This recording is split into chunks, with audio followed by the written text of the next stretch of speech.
ঢেউয়ের পর ঢেউয়ের মতো করে মিসাইল আর ড্রোন হামলার ঘটনা ঘটছে মধ্যপ্রাচ্যের দেশ সৌদি, বাহরাইন, আমিরাত, কাতার ও কুয়েতে। সৌদিতে মিসাইল হামলায় 2 বাংলাদেশি নিহত এবং 12 বাংলাদেশি আহত। বাহরাইনে 9 মার্চ সকালে নানান হামলায় 32 জন আহত।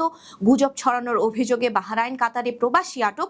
আমিরাতে 2 জন আহত হবার খবর সহ আরো কিছু খবর নিয়ে আজকের মধ্যপ্রাচ্যের নিউজ আপডেট। সাথে আছি আমি পৃথ্বী বিশ্বাস। চলে যাচ্ছি বিস্তারিত খবরে। বাহরাইনের খবর জানাবো, তবে তার আগে সৌদিতে বাংলাদেশি নিহত হবার খবর। সৌদি আরবের আল খারাজ আবাসিক এলাকায় মিসাইল আঘাত হানলে 2 বাংলাদেশি সহ 3 জন নিহত এবং 12 জন বাংলাদেশি আহত হয়েছেন। সৌদি সিভিল ডিফেন্স জানিয়েছে, রোববার রাতে আল খারাজে একটি রক্ষণাবেক্ষণ এবং পরিচ্ছন্নতা কোম্পানির আবাসিক কম্পাউন্ডে একটি সামরিক প্রজেক্টাইল আঘাত হানলে এই হতাহতের ঘটনা ঘটে। এই ঘটনায় এক ভারতীয় মারা গেছে। এই ঘটনায় নিহত বাচ্চু মিয়ার বাড়ি কটিয়াদি, কিশোরগঞ্জ এবং মোশাররফ হোসেনের বাড়ি সখীপুর, টাঙ্গাইলে। এই ঘটনার পর ক্ষতিগ্রস্ত এলাকায় নিরাপত্তা ব্যবস্থা জোরদার করা হয়েছে। সৌদি কর্তৃপক্ষ জানিয়েছে, বেসামরিক স্থাপনা লক্ষ্য করে হামলা আন্তর্জাতিক মানবিক আইনের স্পষ্ট লঙ্ঘন। তাছাড়া সৌদির আল জাউফে ড্রোন হামলা ঠেকিয়েছে দেশটির এয়ার ডিফেন্স সিস্টেম। প্রিন্স সুলতান এয়ার বেজেও মিসাইল প্রতিহত করা হয়েছে, তবে ক্ষয়ক্ষতির কোনো খবর পাওয়া যায়নি। সৌদিতে ইরানের হামলা বাড়তে থাকায় ইরানকে কড়া সতর্কবার্তা দিয়েছে সৌদি আরব। সৌদি জানিয়েছে, হামলা বাড়ালে ইরানের গুরুতর পরিণতি হতে পারে। উত্তেজনা আরো বাড়লে বড় ক্ষতি ইরানেরই হবে বলে জানানো হয়েছে। এদিকে সৌদিতে বিমান হামলায় আহত এক মার্কিন সেনারও মৃত্যু হয়েছে। এই নিয়ে এপিক ফিউরিতে অংশ নেয়া মৃত মার্কিন সেনার সংখ্যা দাঁড়িয়েছে 7-এ। বাহরাইনে ড্রোন হামলায় কমপক্ষে 32 জন আহত হয়েছেন। বাহরাইনের স্বাস্থ্য মন্ত্রণালয় জানিয়েছে, 9 মার্চ ভোরে সিট্রার আবাসিক এলাকায় একটি ড্রোন আঘাত হানলে এই হতাহতের ঘটনা ঘটে। আহতদের মধ্যে 4 জন শিশুও রয়েছে, যাদের পায়ের আঘাত অত্যন্ত গুরুতর বলে জানা গেছে। এদের মধ্যে মাত্র 2 মাস বয়সী একটি শিশু রয়েছে। আহতদের সালমানিয়া হাসপাতালে তৎক্ষণাৎ ভর্তি করা হয়েছে। সিট্রা এই হামলার ঘটনায় বেশ কিছু বাড়ি ঘর ক্ষতিগ্রস্ত হয়েছে।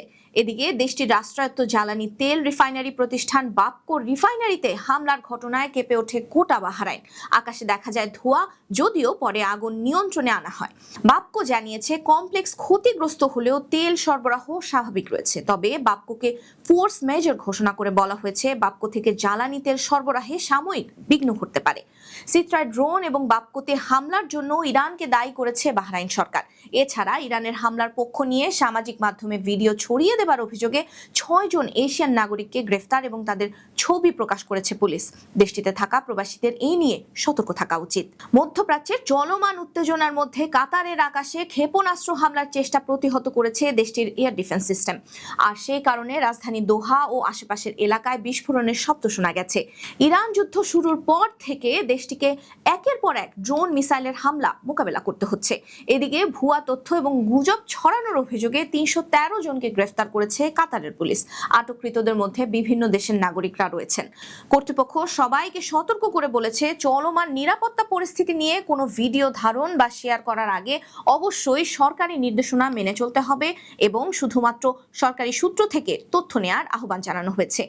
এদিকে কাতারের স্বরাষ্ট্র মন্ত্রণালয় এক নিরাপত্তা গাইডলাইনে জানিয়েছে, সবাই যেন দাহ্য পদার্থ থেকে দূরে থাকেন, লিফট ব্যবহার কম করেন, কাচের দরজা জানালা থেকে নিরাপদে থাকেন। যুদ্ধ হামলার এই সময়টায় যাচাই না করা তথ্য সামাজিক মাধ্যমে ছাড়া বা গুজব ছড়ানোর বিরুদ্ধে কঠোর বার্তা দিয়েছে কুয়েত সরকার। এক ঘোষণায় বলা হয়েছে, স্মার্টফোন এবং সোশ্যাল মিডিয়ার যুগে খুব দ্রুত তথ্য ছড়িয়ে পড়ে, কিন্তু তা যাচাই না করলে আইন লঙ্ঘনের পর্যায়ে পড়তে পারে। কুয়েত সরকার জানিয়েছে, তারা বাসিন্দাদের কাছ থেকে দায়িত্বশীল আচরণ আশা করে, ফলে সতর্ক থাকতে হবে প্রবাসীদের। এদিকে কুয়েতের আকাশ সীমায় প্রবেশ করা একাধিক ক্ষেপণাস্ত্র এবং ড্রোন প্রতিহত করেছে দেশটির আকাশ প্রতিরক্ষা ব্যবস্থা। গেল 24 ঘন্টায় কুয়েতের আকাশ প্রতিরক্ষা ব্যবস্থা 3টি মিসাইল এবং বহু সংখ্যক ড্রোন ধ্বংস করেছে বলে জানিয়েছে দেশটির সরকার। কুয়েতের প্রতিরক্ষা মন্ত্রণালয় জানিয়েছে, দেশটির আকাশ প্রতিরক্ষা ব্যবস্থা 7টি ব্যালিস্টিক ক্ষেপণাস্ত্র শনাক্ত করেছে। এর মধ্যে 3টি সফলভাবে ভূপাতিত করা হয়। কুয়েতের নিরাপত্তা বাহিনী সর্বোচ্চ সতর্ক অবস্থায় রয়েছে।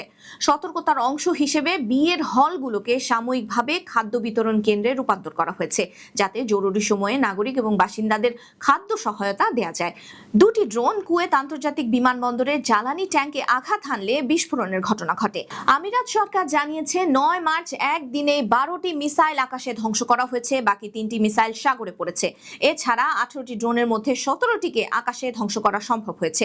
9 মার্চ সকাল থেকে আমিরাতের নানান শহরে আকাশে ড্রোন মিসাইল হামলার বিকট শব্দ শোনা যায়। এসব ধ্বংসপ্রাপ্ত ড্রোন মিসাইলের টুকরোর আঘাতে আবুধাবিতে 2 জন আহত হওয়ার খবর পাওয়া গেছে।